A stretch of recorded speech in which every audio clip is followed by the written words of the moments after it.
probablement la dernière émission d'actu avant les vacances. Au menu, pas mal de choses. Les taxes douanières sur les véhicules électriques en Chine, la hausse de la Tesla Model 3, la Honda Prélude. Qu'est-ce qu'il y a d'autre? J'ai oublié. Des niches de marché, Rimac, Oui. qui s'associe à BMW, Bugatti, Oui.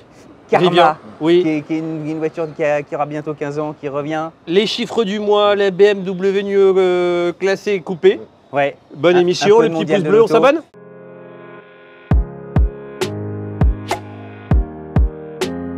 Dernière émission avant la rentrée probablement, sauf si on se chauffe pour en faire une autre. On est tous les trois réunis. L'actualité principale de la semaine, elle est un peu double. C'est la hausse de prix de la Tesla Model 3, parce que je crois que Tesla est le premier à répercuter la hausse des taxes douanières des importations de Chine, parce que la Tesla Model 3... Ce qui est quand même génial, c'est qu'un journal sur deux est consacré en fait à Tesla. Faut non, mais invite Elon. Là, en vrai, le plus gros point, c'est plutôt faire un récap sur les taxes douanières. Qu'est-ce qui se passe? Depuis le 5 juillet, il y a des nouvelles taxes. Les taxes, elles sont un peu à la gueule du client. C'est bizarre à dire, mais ça revient un peu à ça. En fait, la Commission européenne a statué a jugé qu'il y avait une concurrence déloyale de la Chine. La Chine, qui est passée en importation de 50 000 en 2020 à 437 000 véhicules en 2023. Ça représente une part de marché de 8%. Dans le monde, je crois qu'ils sont, en Europe du moins, ils sont passés de 3% de part de marché il y a 3 ans à 22% de part de marché aujourd'hui. Pour vous situer la forme de concurrence déloyale sur laquelle a statué une commission d'enquête de l'Europe, elle estime que les constructeurs chinois ont reçu sur 10 ans 230 milliards d'euros d'aides. Sachant que ces aides, c'est sur 10 ans, mais qu'il y a une forte accélération sur les dernières années du fait du développement des constructeurs. Alors c'est pas à fond perdu, tu peux regarder le côté environnemental des choses, et comme les Chinois sont particulièrement forts et brillants sur l'électricité, c'est pas 230 milliards à fond perdu, ce qu'on pourrait se dire. On a aidé, tout à fait. Tu vois, on a amélioré malgré tout le CO2 européen grâce à eux aussi. Exactement. Ça a aussi des causes. Je suis pas pro-chinois. Ça a des causes aussi. Des conséquences favorables. Vertueuses. Donc du coup, 230 milliards d'aides. Du coup, pour rappel aussi, on n'est pas les vilains petits canards, parce qu'on est les derniers à faire ce genre de stratagème-là. Parce qu'en Chine, quand tu veux t'installer, que tu es européen, que tu veux t'installer en Chine, en fait, il faut que tu crées une joint venture. Tu peux pas venir te pointer juste avec... Et en fait, il faut que tu fasses... Non, ils t'ouvrent pas le magasin voilà. installe-toi en ici. fait, globalement, eux, ils font déjà une forme de protectionnisme. Tu regardes les États-Unis. La taxe était de 25% aux États-Unis. Elle est passée à 100%. Donc en fait, on est les derniers à avoir ce genre de... L'Angleterre faisait comment, tu vois? J'ai pas checké. Avec le Brexit et tout ça, je pense que ça doit être... Je sais pas s'ils ont... Ben, dites-nous ce qui... Mais je pense que ça doit être une tannée totale. Après, nous, en Europe, il y a une différence, c'est que l'Allemagne exporte beaucoup de voitures en Chine. Oui, il y a donc aussi tu peux pas te permettre de te fâcher avec les Chinois. C'est là où tu peux très bien te dire derrière, vous êtes gentils, vous êtes mignons les gars, mais vos Mercedes et vos BM, je vais taxer à 100% aussi, même s'il y a une partie qui sont produites là-bas. Et après, dans les chiffres que tu donnais, c'est pas le taux de pénétration des voitures chinoises, c'est des voitures produites en Chine. Oui. Donc là-dessus, il y a typiquement les Tesla, certaines sont produites en Chine, mais les La marques Tesla Model chinoises 3 aujourd'hui ne pèsent pas 20% du marché européen. Et c'est pour ça que la Tesla Model 3 va augmenter, sachant que sur cette stratégie qui est mise en compte, elle va être sous observation pendant quelques mois, avant de statuer définitivement par un vote, quelle va être la taxe finale pendant les 5 prochaines années. Et sachant que tout le monde n'est pas d'accord. Comme vous l'avez dit assez justement, la France est pour, l'Allemagne est farouchement contre. BMW et Volkswagen ont pris la parole pour dire qu'on est contre. Alors on est contre. Est-ce qu'ils sont contre parce qu'ils le pensent ou parce que Volkswagen a 50% de ses volumes, pas de son chiffre d'affaires, de ses volumes qui sont faits en Chine. Donc si la Chine réplique contre les Européens, alors que les voitures Volkswagen vendues en Chine sont fabriquées en Chine, ils peuvent perdre une grande partie de leur chiffre d'affaires. Ouais, ça se comprend parfaitement. Les aides, elles sont un peu à la tête de client. Je rentre dans le vif du sujet. Elles sont à la tête du client en fonction de si tu as accepté de coopérer ou non. BYD a été le plus coopératif. Il a eu 17,4% de taxes en plus, sachant qu'il y avait déjà une taxe de 10%. Donc tu as 10% plus 17,4%. Geely, Volvo, etc. 20%. Celui qui prend le plus cher, c'est MG, 38,1%. Tu te rends compte? 38,1% de taxes. En moyenne, on est sur un 21%. Et donc si tu tires aujourd'hui, tout le monde n'a pas encore répercuté les prix de cette taxe-là sur les prix des voitures. Par exemple, MG aurait a priori eu un move malin d'importer quasiment toute l'année Oui, 2024 ils ont constitué beaucoup de stock. stock après, Donc ouais. du coup, ça a été importé avant qu'il y ait la taxe. Donc du coup, ils vont pouvoir, parce qu'il y a un move malin, ils vont pouvoir maintenir les prix. Est-ce que les autres ont fait la même chose ou non? ça va être temporaire. Oui. Tu vois, tu peux le tenir 6 mois. Ouais, voilà. Tu pourras pas le tenir 5 ans si ça passe au bout des 5 ans. Autre point, c'est à quel point ça va être répercuté aux consommateurs. Est-ce qu'ils vont mettre l'entièreté de la taxe aux consommateurs ou est-ce que finalement ils vont renier un peu sur leur marge et faire un entre-deux? Ce qui semble à peu près le plus logique. Mais si tu tires le trait, tu prends le taux de chacun. Par exemple, la Dacia Spring qui est fabriquée en Chine, qui avec l'arrivée des R5, des Citroën C3 Aircross, elle a la vie un peu plus dure, bah, elle passerait de 19 000 à 22 000 euros, sachant qu'en plus elle bénéficie déjà plus du bonus écologique. Donc tu la vois qui était numéro 2 des ventes électriques, je crois qu'en ce moment elle est 15e. Alors un peu aussi dumpée par le leasing social. La Tesla Model 3, si tu appliques vraiment le pourcentage, elle passerait de 40 000 à 54 000 euros. La MG4, elle passerait de 30 000 marché, ouais. à 40 000 euros. Là, elle est plus star du... Ah, puis oui, et puis les choses bougent, oui. Tout à coup. du marché. Et donc du coup, Tesla pour le moment était le premier à bouger et les prix de la Model 3 ont augmenté de 1 500 euros chacune. Pour vous donner un ordre d'idée, ça fait passer la propulsion de 40 000 à 41 500 euros. Ça fait passer la grande autonomie de 49 000 à 50 500 euros. Et la Model Perf passe à 57 500 euros. Ça reste raisonnable, c'est pas des trucs, tu vois. Ouais, c'est- Pour le moment, on est très loin des partiel comme 20. opération. Exactement. On est loin encore du taux qui a été. Ma question va aller à Jean. On voit que les ventes électriques se tassent un peu. Oui. On voit que les taxes et les prix augmentant. Est-ce que. Ma question va être multiple. Est-ce que tu as vu des gens qui ont accéléré leur achat par peur des taxes? Mais j'ai l'impression que c'est assez peu rentré dans l'esprit des gens. Est-ce que tu vois une faiblesse de demande Tesla? Parce que Tesla Model 3 reste assez attractif. En fait, il y a malgré plusieurs tout. choses. Il y a clairement il y a un phénomène d'anticipation de certains achats, mais sur les hybrides rechargeables qui vont être très taxés en 2025. Ok. Sur l'électrique, on n'a pas vu, parce que tu as de toute façon des alternatives. Alors, si quelqu'un voulait une MG, que la MG devient hors de prix, ben, il pourra prendre, je sais pas, une Mégane, une ID3. Enfin, il y a d'autres choses, et ça ne concerne pas tout le marché. Il y a les solutions de repli. Et du coup, là, c'est la première partie de la question. Je ne sais plus la deuxième partie de la question. Est-ce que tu vois en ce moment, on voit que les chiffres de Tesla baissent fortement? Ah oui, pardon, Tesla. Bah, nous, là, il y a l'attentisme chez Tesla qui est plus lié aux questions sur la Model Y facelift que certains annoncent en 2025, d'autres en 2024. Donc clairement, il y a il y a eu une accélération l'année dernière avec la fin des bonus parce qu'il y avait des effets d'aubaine sur les bonus. Là, je pense que le ralentissement, il est plus lié à des questions de produits plutôt qu'à des questions de taxes. Ok, très clair. Avant d'enchaîner sur les bilans du semestre et l'état de santé du marché, Ovoco, comment ça se passe? On remercie Jean qui attend qu'une chose, c'est un code de réduction pour recommander un pare-choc de Dacia. Alain, c'est Non, pareil. De Dacia Sandero, c'est pareil. finition extrême pour mettre dans son salon. Ovoco, qu'on remercie, qui est le partenaire de cette vidéo. Ovoco, c'est quoi? C'est un site de pièces d'occasion. La pièce d'occasion, si vous avez une voiture à faire réparer, c'est un peu plus vertueux, parce que du coup, t'évites d'acheter une voiture neuve, donc c'est mieux pour l'environnement. Et en vrai, la principale raison, c'est que C'est moins surtout- cher, c'est moins voilà, cher, ça. c'est que c'est surtout... Et puis elles sont reconditionnées, bien mises en état. Voilà. T'achètes pas le truc tout sale. Tu vois, C'est surtout mieux pour ton portefeuille. Ovoco, je crois que c'est le leader européen. Ils ont 5000 garages, casses, je sais pas comment tu veux les appeler, recensés sur leur site. Ils ont quasiment 20 millions de stocks. Et en fait, ce qu'eux, ils disent, c'est plutôt que d'aller contacter une casse toi-même, d'attendre la pièce qui te l'envoie quand il a envie, sans savoir l'état de la pièce, sans savoir le sérieux de la casse. tout est centralisé. Les casses, les garages sont notés. Si les notes sont nulles, tu vas pas. S'ils sont bien notés, tu vas. Et ils s'engagent à ce que tu reçois dans un délai raisonnable la pièce. Et si tu n'es pas content, tu peux demander un remboursement sous 14 jours. pas belle la vie. Et en plus, ils nous soutiennent. Voilà. Franchement, Donc si vous avez envie d'aller voir Ovoco, vous cliquez sur le lien parce que c'est comme ça qu'ils mesurent le lien qui va apparaître. C'est comme ça qu'ils mesurent s'ils sont contents de travailler avec nous ou pas. On enchaîne. Le bilan du marché. Alors le bilan du marché, on va commencer par juin. Donc au mois de juin, il s'est immatriculé 180 712 voitures. C'est en baisse de 4,79% par rapport à l'année dernière, mais il y a eu 2 jours ouvrés de moins. Donc on peut dire que c'est une quasi-stabilité. Et si on regarde depuis le début de l'année, on est à plus de 2,82%.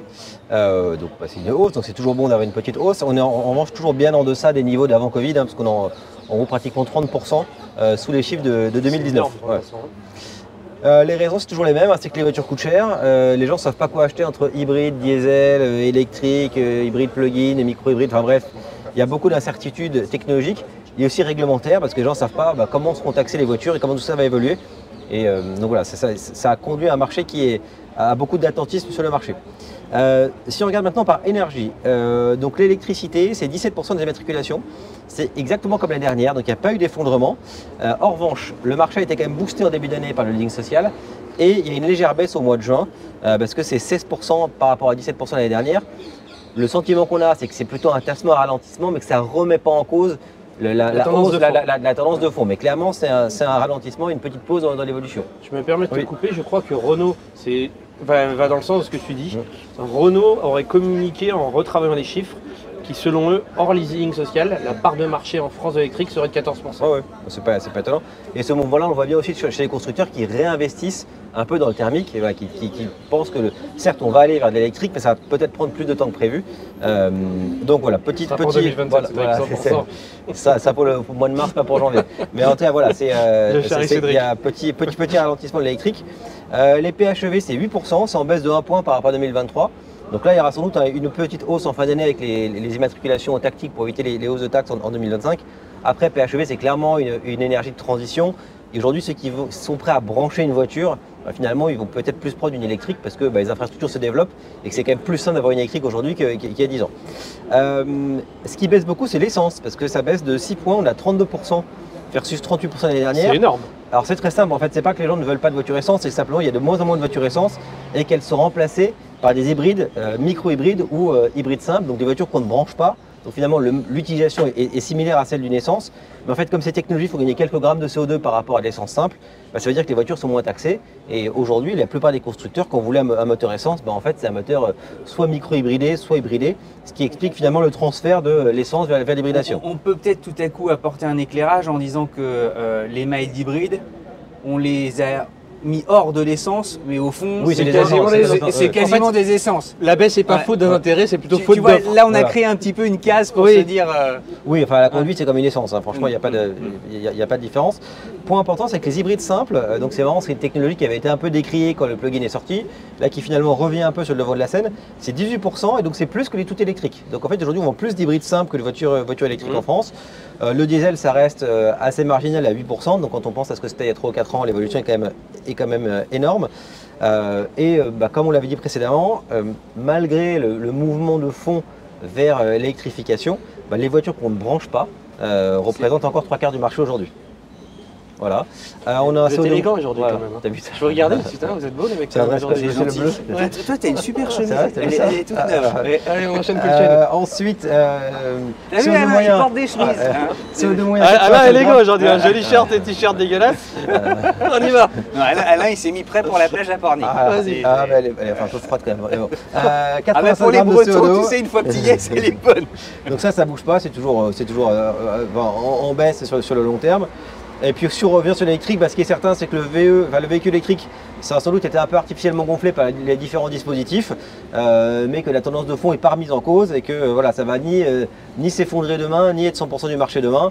Le sujet, c'est aussi le produit. Il est certain que quand l'R5 sera sorti, par exemple, ça va sans doute booster un peu les ventes d'électriques.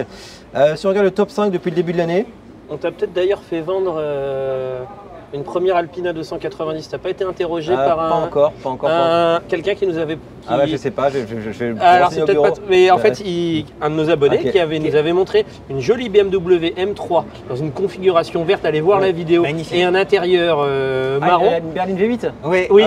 Et il a dit qu'il allait être contacté pour une Alpina 290. Regardez ça. Ouais. Et donc le top 5, ça bouge pas, 208 Clio Sandero C3 2008, un grand classique. Donc on est toujours fan de petites voitures en France. Enfin, fan, je ne sais pas si on est fan, en tout cas, c'est ce qu'on peut acheter. C'est ce qu'on a dans le portefeuille aussi. C'est ce qui s'immatricule. Voilà. Je pense qu'il y a un peu de gens qui ont hésité entre une 911 et une 208 qui ont dit je prends la 208. Appelez-nous si c'est le cas. Et on vous recevra. Je voulais acheter une 911, j'ai le budget et j'ai pris une 208. Ça ferait des vues. Cédric, à toi. Alors. Et après, on repartira. Moi, je bosse plus. Marché de niche. Rimac. Constructeur automobile récent, fête ses 15 ans. Rimac, vous savez, installé à Zagreb. Un jeune entrepreneur, 36 ans, spécialiste dans l'électricité, fête ses 15 ans. Alors, il est passé un peu entre les radars, mais aujourd'hui, il préside au destin de Bugatti, ce qui n'est pas rien. Il a 55% de Bugatti. Tu vois, donc c'est quand même franchement chouette. Le gamin, pardonnez-moi, il m'en voudra pas, mais il a quand même seulement 36 ans. Il nous regarde. Et il va faire deux choses. Il lance aujourd'hui, il peaufine la Mistral. On parlait de la Tourbillon, mais il y a la Mistral qu'il est en train d'achever. Et la Mistral finit ses derniers tours de roue. C'est quand même plus de 100 000 km de test. Donc c'est quand même énorme quand tu vois débouler une caisse comme ça, avec un 420 km/h. Il veut en faire la plus aboutie de toutes les Bugatti. Info sérieuse. Les doigts, ouais. Il se serait associé avec Renault. Mais pas Renault le constructeur, Renault le chanteur, pour faire le Mistral gagnant. Extraordinaire. C'est pour ton public. Ça, c'est génial. Pour la Mistral, c'est Renault qui chantera Mistral gagnant, tu vois, pour la pub et faut tout vraiment ça. qu'on parte en vacances. En concert. Donc il y a ça, donc Bugatti, la Bugatti Mistral, et surtout, il s'est associé à BMW pour l'ensemble de ses batteries. Donc BMW gagnant, ça. Ça va être. Donc voilà, donc Rimac, quand même, il faut le regarder avec attention. Parce que ça bosse et c'est intéressant. C'est Rivian qui s'est aussi associé avec Volkswagen il y a une dizaine de jours où je crois Volkswagen a mis quasiment 5 milliards pour prendre des parts de Rivian. Ou Rivian, je sais pas comment ça se dit. Exactement. Et puis Rivian, pour ceux qui découvriraient la marque et le nom, c'est un très beau pick-up américain avec un style qui est, pour moi, c'est l'un des plus beaux qu'on ait jamais dessiné. Allez regarder, c'est à la fois très, très fin, très élégant. Il y a très peu de fioritures, c'est magnifique. Une autre petite news ou tu veux passer le… J'en ai d'autres, mais vas-y. Alors moi j'ai une première news, c'est là. Alors j'ai pas fait allemand en deuxième langue, j'ai fait une langue que je vais pas citer aujourd'hui parce qu'ils nous ont fait trop de peine hier soir. Il y a BM qui sort, j'ai un concept qui est sorti, enfin une voiture qui a été, qui a été vue, qui s'appelle la Neo Classe Coupé. Et en fait ça annonce plusieurs choses. La première chose, c'est que ce serait une supercar électrique de 1300 chevaux, je crois, avec des moteurs dans les roues. Donc il y a un premier signal fort, c'est que BM envisagerait de sortir une supercar en électrique. Et le deuxième point, c'est le design, parce qu'elle casse complètement les codes du design BM actuel. Elle a un avant qui est extrêmement fin, avec du coup, ça signe vraiment la fin des petits haricots. Donc elle reprend un peu le style de l'avant de la Neo Classe qu'on avait vu à une aéro sans doute fantastique aussi. Et en revanche, elle a un arrière très haut perché, avec un bandeau lumineux rouge. Voilà, elle va surprendre. Je pense qu'il y a des vrais sujets aérodynamiques et que l'aérodynamique a sans doute dicté le dessin. Mais à suivre parce que ça pourrait être à mon avis assez intéressant comme voiture. Là, je m'adresse vraiment aux fans de BM. Ta réaction spontanée, c'est quoi? Tu la trouves chouette? Alors moi j'aime beaucoup les avants avec les petites calandres, je suis très content qu'il y ait nos petites calandres. Surtout que je trouve que ça… Il y a un côté M1 alors. Oui, c'est une logique en plus avec des voitures électriques d'avoir des avants qui sont plus fins, tu n'as plus besoin de refroidir des moteurs. Et je trouve qu'une i7 par exemple, en termes de design, je ne comprends pas le design de la voiture, même si elle marche. En tout cas, pour l'instant je ne suis pas la cible, donc c'est pas très grave. Mais je trouve ça plus cohérent d'avoir de revenir des voitures fines avec des électriques. Après là je suis quand même surpris par l'arrière, donc il faudra la voir. Après, c'est pas la première fois que BM surprend sur son design, casse les codes et puis on finit souvent quand même par les aimer ces voitures. Ce sera probablement un concept exposé au Mondial de l'Auto. Oui. Est-ce que c'est un concept qui a un destin véritable en série? Ils savent pas très bien. Est-ce que ça annonce une supercar électrique? Est-ce que ça annonce finalement un coupé un peu comme la série 4 mais version électrique? On n'a pas beaucoup d'infos là-dessus. Mais ce que j'ai lu, alors encore c'est beaucoup de supputations, hein, c'est qu'il y aurait plus de 1000 chevaux avec des 4 moteurs dans les roues. Ça fait des 0 à 100 en 2 secondes. Quoi. Ça va bientôt être en négatif. Si t'as pas démarré que t'es déjà arrivé 100 mètres plus loin. Moi j'ai fini, j'ai fait que l'intro. T'as fini? Alors, est-ce que vous vous souvenez de la Fisker Karma? Oui, très bien. Ça a apporté chance, ça a apporté karma. Ça a apporté super chance, un bon karma. Eh bien écoutez, elle va fêter 15 ans elle aussi, elle est sortie en 2011 et elle revient. Ils reviennent toujours, hein, mais elle revient, ça a été racheté par… Elle revient d'où? Elle revient en fait… Parce que Fisker, ils viennent de refaire faillite, on est d'accord. Fisker a fait faillite, mais Karma… Ce que j'ai lu dans la presse, c'est que le PDG de Fisker avait accepté de réduire son salaire à 1 €. Ça veut dire, de toute manière, même si tu le mettais, il n'y a plus d'argent pour payer. Donc, les sommes étaient évidemment délirantes, les pertes étaient délirantes. Là, Karma, donc s'appelle plus Fisker Karma, mais simplement Karma. Le modèle est aujourd'hui produit en Californie. Ils ont mis, alors à l'époque, la Fisker Karma, elle avait un 4 cylindres. Et c'était un genre d'hybride, c'était une hybride. C'était un PHEV.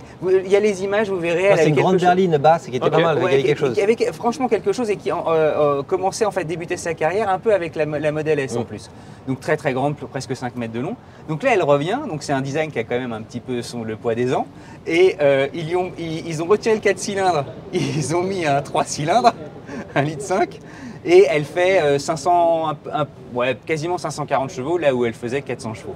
Résultat, ils se disent qu'ils ont envie d'en vendre et ils ont envie aussi d'en vendre en Europe. Donc elle revient et ce sera. C'est intéressant pour une entreprise de se dire qu'ils ont envie d'en vendre. Non, c'est clairvoyant comme stratégie. Non, mais parce qu'ils ont la Californie. Ouais. Et ils se disent, tiens, on va revenir justement aux sources, on revient en Europe. Mais ça s'était vendu, ça? C'était un marché de niche. Alors, est-ce qu'ils feront mieux que la Fisker Karma de l'époque? Mais tu vois, c'est drôle parce qu'on est à une époque où tu as des mecs qui tentent des coups. Ouais. Et c'est ça qui m'amuse. Parce que tu te dis, mais là faut quand même faut se laisser les manches. C'est quand même parce que tu arrives avec un PHEV, voilà, elle fera un peu plus de 100 km d'autonomie en full électrique. Bon, voilà, moi ça m'amusait de voir que les mecs revenaient. Non, moi j'ai une dernière actu, c'est sur une marque et une catégorie que j'aime bien. Ouais, c'est Honda qui a annoncé la nouvelle Prélude. Donc plusieurs trucs. On n'a jamais fait de Honda sur la Ouais. chaîne. Moi, quand j'ai commencé à aimer les voitures, quand j'étais ado, il y a la 406 coupé qui est sortie. Elle était magnifique. Et à l'époque, Oui. c'était une catégorie hyper fournie. Tu avais la 406, tu avais le CLK, tu avais la série 3 coupé qui s'appelait encore comme ça, tu avais la Kappa. Enfin, il y avait plein de bagnoles. C'était une catégorie. Enfin, c'était vraiment des. Moi, c'est des qui me faisaient rêver. C'est le coupé 4 places habitable, un peu genre. Et on une voit où tu veux en sous-GT. venir, il y avait un Honda Il y avait un Honda Prélude. roue arrière. Ouais, alors ouais, je me souviens roue arrière directrice. Donc là, il y a une nouvelle Prélude qui a été présentée. On sait qu'elle sera hybride, on n'a pas beaucoup d'infos sur la motorisation. Mais ce qui est sympa, c'est que Honda, en fait, c'est une marque qui est très méconnue et sous-cotée en Europe. Aux États-Unis, Honda, c'est un constructeur majeur qui a une image extrême, enfin très bonne. Fiabilité. De fiabilité. Enfin, je dirais pas que c'est un premium, mais c'est vraiment, ils ont une très bonne image. Il y a Acura qui est pour le coup leur Lexus premium. à eux, ouais. Alors, Lexus à eux, c'est un motoriste incroyable parce qu'évidemment il est McLaren Honda en Formule 1. Le moteur Red Bull, le moteur de l'actuel Red Bull, c'est un moteur Honda. Alors maintenant, je crois qu'il l'assemble simplement. En tout cas, c'est un moteur de technologie Honda, donc c'est un motoriste qui est hyper connu. Et donc d'avoir ce constructeur qui revient et cette catégorie que moi j'aime bien de la voiture un peu sportive, un peu dynamique, mais qui reste malgré tout utilisable au quotidien avec 4 vraies places et un coffre, c'est à suivre et j'espère que ça marquera le début du retour de cette catégorie et de cette marque. Et c'est vrai que c'est une image en plus qui s'est légèrement éteinte en Même nous, France, on n'a jamais fait, alors qu'on aime bien Honda. même un peu en Europe en Ouais. fait, tu vois. Alors que voiture d'ingénieur, Jean a raison, à la fin des années 80, début 90, Honda c'était quelqu'un dans le paysage T'avais français. la NSX, quand la NSX est sortie, c'était la tueuse de Ferrari. C'était exceptionnel, tu vois, voiture d'Ayrton Senna, enfin il y avait un truc formidable. Et aujourd'hui, c'est complètement radar. Le réseau de distribution, en tout cas en France, il Je sais s'est pas ce qu'on va faire de recroquevillé sur marché lui-même. Honda en France, hein. C'est devenu ses peaux de chagrin. Ils en vendent. T'en vends en société ou pas? Non, très peu. On a eu quelques demandes pour des Hyundai à l'époque, mais c'était très cher, mais on en a eu quelques-unes, mais le design plaisait vraiment. Mais non, aujourd'hui, même l'identité de la marque a changé parce que la Le Civic, CR-V, la Civic était une voiture un peu, c'est un peu une Golf version Ouais. japonaise, elle avait un petit côté premium la Civic. Bien Maintenant, sûr. elle est devenue beaucoup plus grosse, elle a un côté presque un peu tuning et qui plaît moins. D'ailleurs, Après, la Civic- techno est très bonne. Hein, mais- La Civic, c'est marrant parce qu'elle est née toute petite. Ouais. Elle fait 4,70 m Ouais. aujourd'hui. Elle est gigantesque. T'as d'autres petites news? On s'arrête là? On s'arrête là. On est à 25 minutes. Vendredi, si Alain est doué au montage, mais il sera doué au montage. Voilà, Là, quand c'est toi, c'est pas moi. Là. on va aller tourner l'essai du restylage de la Nissan Qashqai et de cette technologie e-Power que j'espère que tu as bossé sur le bout des doigts. Bah, je connais Jean. Moi, je connais tout. Et on vous embrasse. Et tout l'été, nous on sera là, on vous a prévu des petites programmations. On a bossé pour ça. Une vidéo rigolote où on vous fera découvrir nos goûts de voiture selon des budgets. Une petite fac. T'as bossé? J'ai tout préparé. Moi. Jean, est-ce que tu nous sortiras une bonne offre pour Cédric et son Volvo s'il dégaine on était au téléphone hier. Je vois que le sujet avance. Le petit pouce bleu, le petit commentaire et la bise à mamie. À bientôt. À bientôt. À très vite. Ciao.